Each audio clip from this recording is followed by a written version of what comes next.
With that big breaking news, Liam Rosenior has confirmed this morning that he will become the new Chelsea head coach. We're awaiting official confirmation from Chelsea themselves. Chelsea have just appointed a new head coach. At 41, Liam Rosenior arrives at Chelsea Football Club on a contract running to 2032, fresh from taking Strasbourg into Europe for the first time in 19 years. Liam Rosenior as new Chelsea manager. Here we go. Deal agreed for the coach to become the replacement for Enzo Maresca, and so new permanent manager for Chelsea Football Club is going to be Liam Rosenior. With one of the youngest squads in League One, built around structure, spacing, and control. But this appointment isn't about age, it's about what he believes, what he sees when he watches football, the ideas in his head. Well, what are we going to do? Are we going to come back to 2-2 when we start the game badly and just take a 2-2 or even lose the game 3-2? Are we going to show some fucking rules and win the game? At Hull, Rosenior tried to build something organized, patient, a back four that controlled games. They sacked him for not being adventurous enough. At Strasbourg, he said fine and went the other way. Back three, wing backs bombing forward, two number 10s tucked inside, a 3-2-5 shape in possession that looked wild on paper but somehow worked. High pressing, high risk, high reward, and it paid off. Now he walks into Chelsea, and here's the thing, this squad already knows how to play a certain way. Maresca drilled them in positional play, inverted fullbacks, box midfields. They're not starting from scratch. So what does Rosenior do?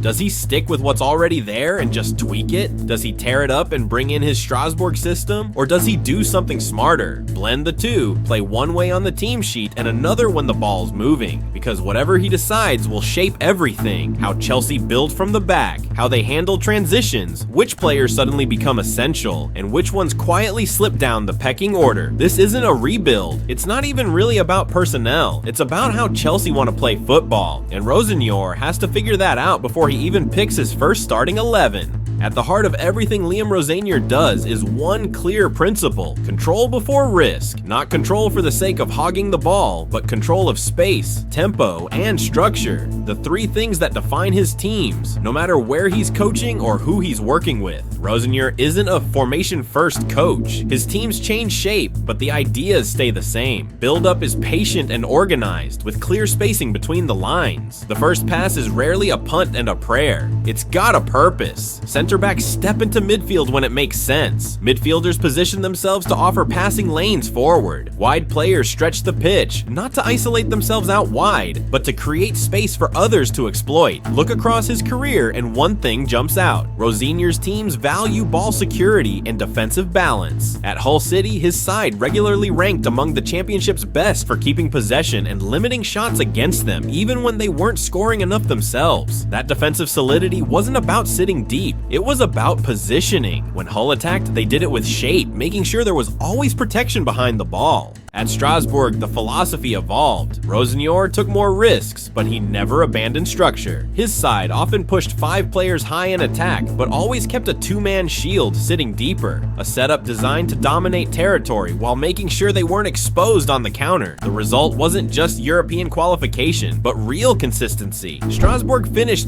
7th with 31 wins from 63 matches under him, nearly a 50% win rate. Impressive given how young the squad was. Another trademark is role clarity. Rosenior doesn't overwhelm players with too much freedom. Every role has a clear job. Midfielders protect zones, not just run around chasing the ball. Wide players pin defenders before attacking space. Pressing is collective, never left to 1 or 2 players. That clarity is why young players settle in quickly under him. At Strasbourg, he trusted under 23s, not because of some romantic belief in youth, but because his system simplifies decision making. Players knew where to be before they had to figure out what to do. Most importantly, Rosenior's football is adaptable. It can be cautious or aggressive, reactive or front-footed, depending on what he's got to work with. That's why his Hull side could function with a back 4, while his Strasbourg team thrived with a back 3. This is what Chelsea are buying into. Not a formation, not a feeling, but a coach whose identity is built on structure, positional discipline, and controlled ambition. The exact things Chelsea need at the highest level. This for me is a club that I will love for the rest of my life, that I will want to do well for the rest of my life. But this opportunity for me is something that I cannot turn down at this moment in my life. It's an unbelievable opportunity, an unbelievable club. who are Club World Cup champions with an incredible squad and incredible fan base. This chapter matters because it shows how Liam Rosenior behaves when everything's stacked against him, and how those same ideas grow when he's finally given time, backing, and the freedom to actually coach his way. When Liam Rosenior stepped in as interim head coach at Derby County in June 2022. This wasn't some grand managerial debut, it was firefighting. Derby were coming off relegation, financial collapse, a gutted squad, and complete emotional exhaustion. Rosenior didn't inherit a team built for beautiful football. He inherited one that just needed to get through the season in one piece. The situation was messy. He was interim, so there was no long-term mandate. The squad was paper thin. He had virtually no say in transfers. His job wasn't to reinvent Derby, it was to steady the ship and get results. But even in that mess, you could see his instincts. Derby played almost exclusively with a back four, usually a 4-2-3-1 or a 4-3-3 that often looked asymmetrical. The focus wasn't on fancy attacking rotations, it was on staying compact. Fullbacks stayed disciplined, central midfielders held their zones instead of chasing shadows. The defensive line stayed connected, rarely getting stretched. Tactically, it was about control. Derby sat in a compact mid-block rather than pressing high and risking getting caught out. They managed games rather than trying to blow teams away. When they had the ball, they circulated it to slow things down, not speed them up. Derby weren't exciting, but they were organized, and that organization showed up in the results. Across 12 matches, Rosenior recorded 7 wins, 2 draws, and 3 defeats, a 58.3% win rate. For an interim coach with no real power and a broken squad, that's impressive. It proves something important about Rosenior. He values what he can control before he worries about self-expression. That instinct never left him. Hull City was different. This was Rosenior's first real chance to build something over time, not just patch things together for a few weeks. At Hull, he finally had continuity and the freedom to try things. He stuck with the back four, mostly a 4-2-3-1 with some situational use of a 4-3-3. But what changed wasn't the shape, it was the ambition. In possession, Hull built patiently. Center backs would split wide. The double pivot sat deep for security. Fullbacks pushed forward, but not both at once. The idea was controlled progression, not rushing forward and hoping for the best. Hull were happy to recycle possession, reset attacks, and wait for the structure to form before committing forward. That made them hard to press, difficult to unsettle, and rarely exposed in transition. At Hull, he finally had continuity and the freedom to try things. He stuck with the back four, mostly a 4-2-3-1 with some situational use of a 4-3-3. But what changed wasn't the shape, it was the ambition. In possession, Hull built patiently. Center backs would split wide. The double pivot sat deep for security. Fullbacks pushed forward, but not both at once. The idea was controlled progression, not rushing forward and hoping for the best. Hull were happy to recycle possession, reset attacks, and wait for the structure to form before committing forward. That made them hard to press, difficult to unsettle, and rarely exposed in transition. Defensively, Hull stayed compact between the lines, disciplined in midfield, and rarely threw bodies forward recklessly. They defended space first, worried about players second. Where it worked, it really worked. Hull were well organized at the back. They controlled tempo against better teams. They gave up fewer dangerous chances than their league position suggested. Rosenior's Hull weren't all over the place. They were coherent, but there was tension. The issue wasn't defensive, it was in attack. Ownership wanted faster tempo, more shots, more directness, more goals. Rosenior wanted structure, careful risk management, and control before committing forward. Hull finished 7th, just outside the playoffs. Despite the solid underlying numbers, the perception, especially from the board, was that Hull didn't have enough bite going forward. That philosophical mismatch ended the project. Here's the important bit. Rosenior wasn't sacked because his team was a mess or lacked identity. He was sacked because his version of control didn't match the club's appetite for risk. So what does this all tell us? Rosenior isn't rigid, he's adaptive, but within his principles. At Derby, he simplified to survive. At Hull, he controlled to stabilize. At Strasbourg, he expanded that structure to dominate. The back four was never an ideology, it was circumstance. And that matters enormously for Chelsea because it tells us Rosenior doesn't force his system onto a squad. He builds it around what he's got.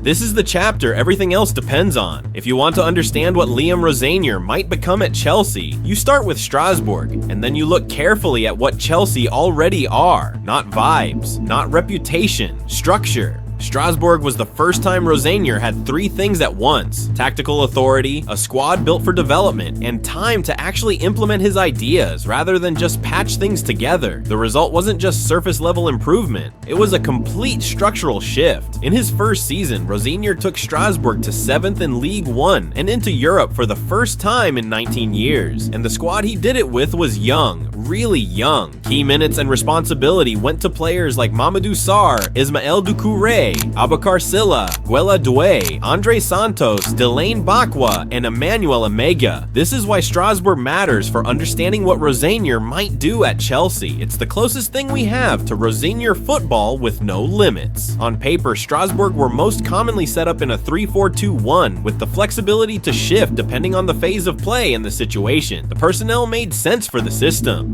The back three was a mix of athletic stoppers and ball players. Names like Doucouré, Silla, Sarr, and Andrew Omobamidele gave you the mobility and recovery pace a high structure system needs. Up front, Omega was the vertical striker. Bakwa was the direct, dangerous runner out wide. Inside, attackers like Felix Lemarechal operated in the half spaces. And crucially, Rosenior's formation was just a starting point, not a cage. With the ball, the consistent picture was a 3-2-5 structure, even when the team sheet said something different. The back three held the foundation. At Strasbourg, that usually meant a trio built around Doucouré, Silla, Sarr, or Omobamidele, players who could defend big spaces but also keep the ball moving cleanly. Then came the double pivot and Rosenior's safety net. This is where profiles like Andre Santos and Junior Mwanga or Rabi Enzingula made sense. Ball security plus counter press insurance. Santos specifically operated as a left-sided central midfielder in Rosenior's system, including in that 3-4-2-1 setup. Then came the front five,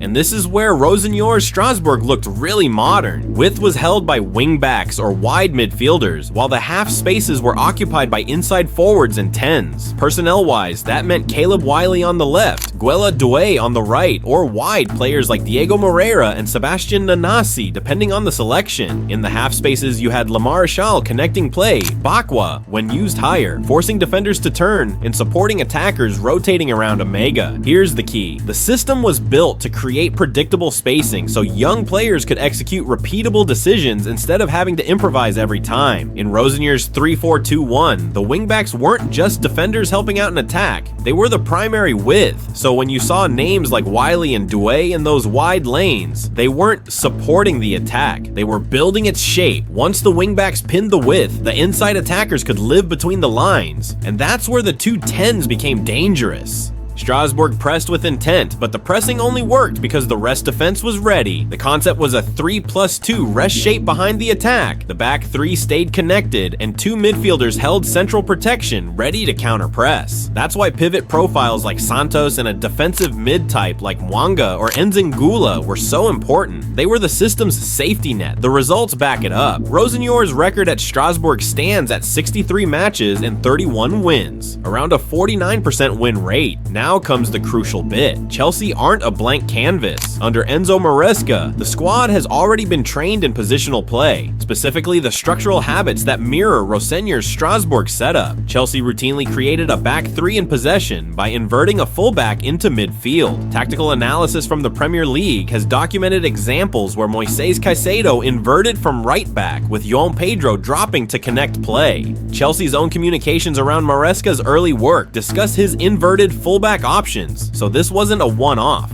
it was part of the project. From a personnel perspective, that inverted fullback logic naturally points to Chelsea profiles like Reece James, a technical security plus midfield comfort, Malo Gusto, dynamic carrier who can invert or overlap, and Marc Cucurella, positional awareness to step inside. Maresca's structure has often been described as forming a 3-2-5 or similar variants through central overloads, with midfield control as the foundation that maps cleanly to Chelsea's core. Caicedo as the defensive balancer, Enzo Fernandez as the distributor and tempo setter, Cole Palmer as the primary half-space creator, and Estevão as a flexible interior option when fit. Maresca explicitly referenced his adaptability. João Pedro can also operate as that central or second striker presence. So the question becomes sharper.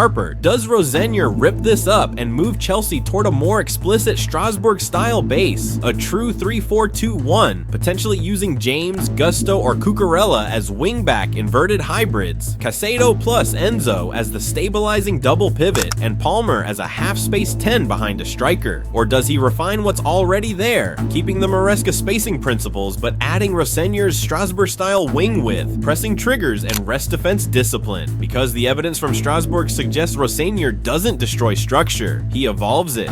This is where we move from evidence to projection. Everything up to this point has shown us how Liam Rosenior thinks. Now we apply that thinking to the reality of Chelsea Football Club, their squad, their recent tactical education, and what's expected of them. The key thing to remember throughout this chapter is simple. Rosenior doesn't arrive to make a statement. He arrives to stabilize first, then evolve. That gives us 3 realistic tactical models, not 3 fantasies. On the team sheet, this looks closest to what Chelsea already know, a 4-3-3 or 4-2-3-1. But like with Maresca, the paper shape is misleading. In possession, it still collapses into a 3-2-5. This is the model where Rosenior inherits the structure rather than replacing it. First line, 2 center backs plus 1 fullback stepping inside to form a back 3 in possession. Midfield box, 2 deeper midfielders plus 1 or 2 interiors operating between the lines. Front line, wide attackers holding width, striker as the reference point. The key here is that Rosenior doesn't need to re-teach spacing. Chelsea players already understand positional lanes, patient circulation, and rest defense principles. That matters enormously in the opening weeks. This system immediately suits Chelsea's most tactically educated players. Moises Caicedo is central to everything. Whether as a single pivot or part of a double, he becomes the primary stabilizer. The same role Rosenior gave Andre Santos at Strasbourg, but with far greater defensive range. Enzo Fernandez thrives as the tempo controller in the left half space, progressing play rather than forcing it. This mirrors Rosenior's preference for midfielders who protect structure and advance possession intelligently. Cole Palmer is perhaps the biggest beneficiary. He already operates naturally in half spaces, receiving between the lines and dictating attacking rhythm. Exactly the type Rosenior built around at Strasbourg. Reece James, fitness permitting, is perfect for the inverted fullback role. Secure on the ball, tactically intelligent, comfortable stepping into midfield zones. Why is this the lowest risk option? Minimal tactical shock, faster on-pitch cohesion. It protects early results and buys Rosenior political and emotional capital. If Chelsea need immediate stability, this is the model that delivers it. This is the model people will talk about, and the one Rosenior knows best. Here, Chelsea move explicitly to a 3-4-2-1 or 3-4-3. This isn't cosmetic. It fundamentally changes spacing, pressing angles, and how the attack occupies the pitch. Chelsea are unusually well equipped for this. Reece James as a right wingback offers elite crossing, underlapping runs, and recovery speed. Malo Gusto is a high-energy aggressive carrier, ideal for constant width and pressing triggers. Marc Cucurella is positionally disciplined, capable of holding width or stepping inside depending on the phase. These profiles mirror Strasbourg's use of true width providers rather than supporting full backs. This is where the system becomes dangerous. Behind the striker, Rosenior prefers 2 interiors, operating between the lines with vertical rotations rather than lateral drifting. At Chelsea, this could mean Cole Palmer as a right-sided half-space creator, with another attacking midfielder or winger tucking inside from the left. The striker role becomes more about pinning center backs and creating space than volume scoring. The upside, maximum structural clarity, better control of territory, clear pressing reference points, a system Rosenior understands instinctively. The risks, defensive transitions against elite Premier League counterattacks, wingbacks caught high, back 3 chemistry under pressure. This model offers the highest ceiling, but also the steepest adaptation curve. This is the most important model, and the least talked about. The core idea, back 4 defensively, back 3 in build-up. This is where Rosenior blends Hull's pragmatism with Strasbourg's structure. Out of possession, Chelsea defend in a compact 4-1-4-1 or 4-3-3 with clear wide protection and reduced exposure on transitions. In possession, 1 fullback inverts, 1 stays wide, the midfield forms a 2-3 base, and the front line stretches to 5. This allows Rosenior to protect against Premier League chaos, retain positional play dominance, and gradually introduce his preferred attacking spacing. Why is this likely the long-term evolution? Squad flexibility, less dependence on specialist wingbacks. easier adaptation for players coming in or out of the starting 11. This isn't a headline system, it's a manager system. The final choice won't be ideological, it'll be decided by 4 realities: squad balance, availability of defenders, fitness of key wide players, midfield depth, early results. Rosenior won't gamble structure if results wobble early. Stability buys freedom, player buy-in. Positional discipline is non-negotiable in his systems. Players who resist structure will struggle. Board expectations. Chelsea's hierarchy wants progression and competitiveness. Short-term chaos isn't an option. Chelsea won't look finished in Rosenier's first months, and they shouldn't. This will be a living system, evolving week by week, shape by shape, role by role. The identity will appear before perfection does. Chelsea didn't hire Liam Rosenior for instant perfection. They hired him for structure, clarity, and evolution. The shape may change, the system will not. What matters now isn't which formation appears on the team sheet, it's whether Chelsea finally commit to a footballing identity and allow it time to grow. That process has begun.